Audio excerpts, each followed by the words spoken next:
Deuxième porte qui ouvre la porte à la bénédiction, c'est l'obéissance à la parole de Dieu, donc à ses commandements.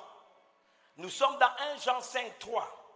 Et je voudrais régler ce problème. Mettez-moi 1 Jean 5, 3. 1 Jean 5, 3 déclare ce qui suit. Si vous pouvez m'aider, dites avec moi 1, 2, 3. Car l'amour de Dieu consiste à garder ses commandements. Et ses commandements ne sont pas pénibles. Alléluia. Donc, regardez bien, quel est le premier mot qu'on a mis après la conjonction de coordination, car c'est l'amour de Dieu. L'amour de Dieu consiste à garder ses commandements. On n'est plus sous la loi. Quand Jésus a dit, je suis venu accomplir la loi, je ne suis pas venu l'abolir, j'aimerais vous dire qu'il n'a pas pour autant aboli la loi. La seule chose, c'est que par rapport à l'œuvre de la rédemption, la loi a été transformée en tolé et ce n'est plus nomos. Ça veut dire quoi? Regardez, c'est par amour que nous allons obéir au commandement du Seigneur. Ce n'est plus par contrainte. Pourquoi? Parce que l'œuvre de la rédemption nous a délivrés de la loi. Ça va pour tout le monde? Christ nous a délivrés de la malédiction de la loi. Il est mort, ça veut dire qu'il a quoi? Il a pris sur lui toutes les désobéissances. Il a pris sur lui toutes les incapacités par rapport à la loi. Jésus était pleinement conscient que l'âme qui pêche, c'est celle qui mourra. Il a dit, moi je prends ça, je meurs. Et qu'est-ce qu'il a fait? Regardez, il a tué la puissance de la loi. Il a tué la puissance de la loi. Donc tout ce qu'on fait par rapport à la parole de Dieu, dites avec moi, c'est par amour. Regardez, ce n'est plus une loi si on me dit de ne pas faire l'adultère. Ce n'est pas un commandement pour moi. Par amour, parce que je l'aime, je ne ferai pas ce qui ne va pas lui plaire. Je veux plaire au Seigneur et donc je ne fais plus rien par contre. L'amour de Dieu.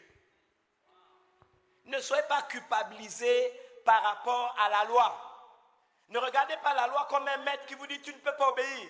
Tu dis non, je l'aime lui, il m'a aimé le premier, il est mort sur la croix. Ce n'est plus une loi nomos, c'est-à-dire une restriction, interdiction, punition. C'est maintenant un entolé, ça veut dire un principe de vie. Je l'accepte car l'amour de Dieu consiste à faire quoi?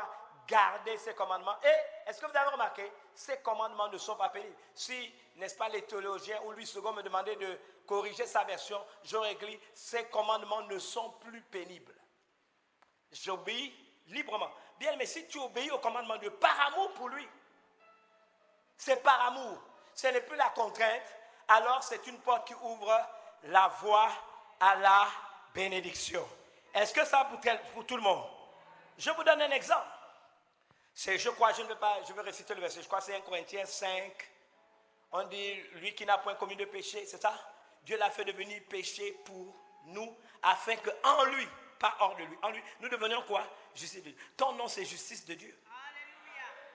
Bien aimé, ça, c'est l'œuvre de la rédemption. Amen. Lui, il n'a point commis de péché, mais Dieu l'a fait péché pour nous, afin que croyant en lui, marchant en lui, vivant avec ses principes, notre nom maintenant, c'est justice de Dieu. Amen. Qui sait que le sang de Jésus a purifié nos péchés et même notre conscience? L'apôtre Paul pouvait prêcher l'évangile bien qu'il fût un assassin avant. Quelqu'un sait ça? Ça, c'est l'œuvre de la rédemption. C'est pour ça qu'il est l'un des rares à avoir bien expliqué le principe. Ça va pour tout le monde. Donc, c'est ça. Lui, il n'a point commis de péché. Dieu l'a fait devenir péché pour nous.